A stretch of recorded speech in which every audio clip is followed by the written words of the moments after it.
Moving on to long ball number 3 here on Friday. And as is tradition, it is the Fab Four games of the weekend where myself, Jason, producer Jenny, and you, the chat, the members of the channel, pick the 4 games, the top 4 American games of the weekend. I see a couple entrants already. As we do this, be sure to give thanks or join as a member as we get going. You get priority commenting with your membership as well. Absolutely, yeah. I'm sorry. I'm just recognizing that I'm about to throw a bit of a curveball at producer Jenny and change my Fab Four pick. So you can go ahead, Rob, and then we'll get to the choice I'm making. All right, I'll lead with the top pick of the weekend, a selfish pick. I'm doing a father-son trip to Columbus versus Toronto, and it's also a friend's trip as well. Good friend and MK Ultra is finally moving on from his season ticket holding, so it's one of the late season games. So I thought we'd make a big trip out there, and we're bringing the kiddos. So as far as the game is concerned, Columbus slipping down the table in the Eastern Conference. So when we bought the tickets, they were, in the top 2 or 3 teams, but have since slid down the table. So it'll be big for Coach Nancy and the Columbus Crew to get a victory over the beleaguered Toronto FC. Yeah, you can't be losing to Toronto if you think of yourself as an MLS Cup contender. Absolutely. Nope. And yeah, you're right. It has gone sideways for Columbus. And the way they lost that game against NYCFC with the late goal that gave NYCFC 3 important points, and we'll get to them in a second. They almost lost a 5-goal lead last weekend too, don't forget. That's true. They gave a bunch of goals to Atlanta and nearly gave up a lead they had created for themselves. So it's feast or famine right now for Columbus. And Daniel Gazdag hasn't quite hit the heights that they maybe hoped after that trade from Philadelphia, which I'm sure the Philly fans are kind of snickering about because I think there were some Philly fans who maybe weren't as high on Gazdag as maybe the rest of the league was. I don't think Columbus can be completely discounted because we've seen them find ways to do this.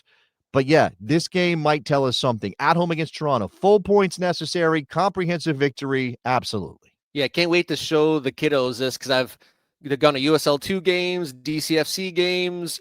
Those are awesome, unique American soccer experience, but there's a difference between 6,000, 7,000 and 20,000 plus in Columbus. Yeah, shout out to Mike Thomas, who is pointing out that technically speaking, this is a rivalry game between Columbus and Toronto. The bad blood between Columbus, Ohio, and Toronto. Well, but he's pointing out okay, so he's saying the Trillium Cup. Now, first of all, do you know what Trillium is? It is a plant or a flower of some sort? It is a flower, yes. Rob knows. Give Rob a ding. I only know that because of my friend Luke. Okay, but do you know why the match between Toronto and Columbus is called the Trillium Cup? I do not. Okay, I believe, and Mike Thomas might be able to correct me if he knows, I believe the Trillium or whatever is like the state flower of Ohio and the official flower of Ontario or something like that. Like there's something shared there that they both have a connection to this flower, and therefore back then when Major League Soccer had way fewer teams and there weren't obvious rivalries to be had, they were like, oh, Toronto and Columbus is a rivalry. Now, there is some actual bad blood history. There have been police incidents around this game at the Old Crew Stadium. Friend of mine, Dwayne Rollins, has stories about going down to Columbus from Toronto to follow the team in the early days of Toronto FC, and there being, being a little bit of a problem between the fans and with the police and those kind of things. So it's not like there's nothing here. Well, but I just don't think it's that playoff series, though, when Michael Bradley and that crew were still in Toronto, and it was Save the Crew movement for Columbus. That I think it was a 2-legged quarter or semifinal playoff. That was one of my favorite all-time moments for watching Major League Soccer. Yeah, I'm vaguely remembering that series. I also remember that was the era in which Michael Bradley and Josie Altidore were getting booed out of stadiums. Because and then Michael Bradley had that quote in the locker room saying, well, maybe they wouldn't have to save the crew if more fans showed up. Which is kind of a thing. I like it. I mean, I like this. I like the trash talk element. Yeah. All right. My turn. I'll go briefly before we get producer Jenny in here. I'm going to take NYCFC and Charlotte. Now, I had a different game in the Eastern Conference at first, but I'm switching to this one because when you look at the standings, this one's got more weight to it. NYCFC is on a bit of a heater. They just beat Columbus, as we talked about. And Charlotte is on fire. Hottest team in Major League Soccer, just winning. Last time out for them was a 3-0 over Inter Miami. Now, no Luis Suarez, but Lionel Messi was on the field for that one, and they romped Inter Miami. Messi did miss a chance or two he probably should have taken, which makes you wonder about his form right now. But this one matters because if NYCFC wins this game, they could jump into the top 4. And what does that mean, Rob? Top 4 in the conference in Major League Soccer. Is that first round bye or a home field advantage? Home field advantage in the playoffs when you get there. So I think, for that first round of the playoffs proper, you will be at home. I think, obviously, this is an NYCFC team that we've been up and down on all year. The Charlotte team we've been up and down on all year. So maybe this is going to give us a little bit of a sense of which of these teams is a true MLS Cup contender. Toklamati, the guy who's kind of had to step in to replace Patrick Gajewang after that sale, has been incredible. It was a hat trick for him against Inter Miami. So keep an eye on Toklamati. Yeah, Charlotte specializing in ace number 9s with last names that are a little tricky to pronounce. For so you, baby, Toklamati, Ashamang. What are you talking? I'm just kidding.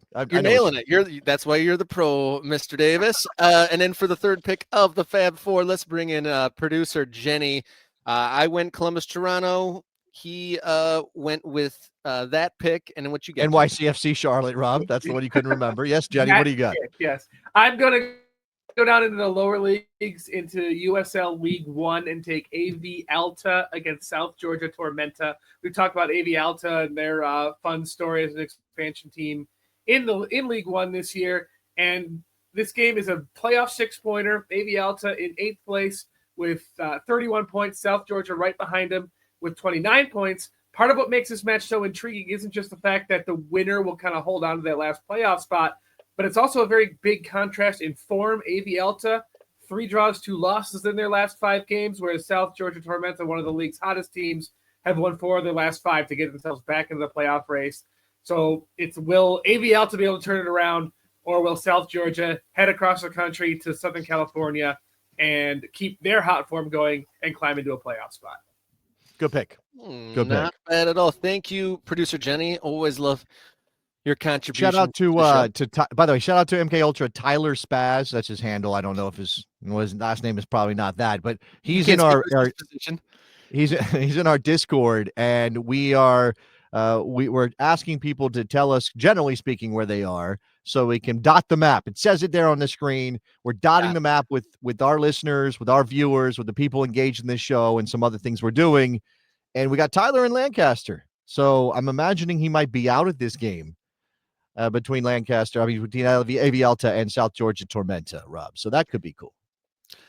So fourth pick of the Fab Four is for the people. So looking and dipping into the chat, let's see if there's any contributions from any members before we get to the actual chatters. Let's shout out Jonah. Jonah, who's right there, $4.99. Thank you, Jonah. That's incredible. His Fab Four pick outside of American soccer, but definitely worth talking about. Rob is interested in this game. It's a Merseyside derby. This is at the new place. What's the name of that place? The building in there, in the new stadium? I can't remember the name off the top of my head, but I did like the commentary during the first game. They went from a museum to a spaceship. I thought that was a fun commentary on the stage. It is called Hill Dickinson Stadium, which is probably the most college football sounding stadium name in English football and English soccer. Yeah, it sounds a little bit like that. So shout out to Jonah, who's picking the Merseyside derby. I see we do have some American selections. I think I got Andy with Hartford versus Pittsburgh. That's a tasty one. Yeah, the Eastern Conference USL Championship. We have another MLS pick, Philadelphia and New England. I'm guessing Chris is just interested in one of those teams, because why would you pick that game otherwise? I guess there is a point in there. I can't remember. Okay, this is from Chris. This is what it's about. Philly needs points for the Supporter Shield, and their form has gone in the toilet recently. Obviously, getting bounced in the U.S. Open Cup. The 7-0 in Vancouver, which is about rotating, but also just a bad performance. They need to build some confidence if they're going to be not only a Supporter Shield winner, but also a contender for MLS Cup when we get to the playoffs. Ryan's got Hearts of Pine versus FC Naples. That's a nice one. That's like that's like the opposite ends of the East Coast. You can't go further apart, really. I mean, I guess you could go down Miami, but in terms of League One, this is what we got: Hearts of Pine and FC Naples. And I will mention as well before we move on, because I know we're going to talk some other topics today. Hearts of Pine people, they're really excited about the possibility of Morning Kick Route going on the road to Maine. I'm not saying anything is definitely happening. I'm just saying that people are excited. That's all. I won't commit to anything. I'll just say people are excited, Rob. Exciting times ahead as we dot the map.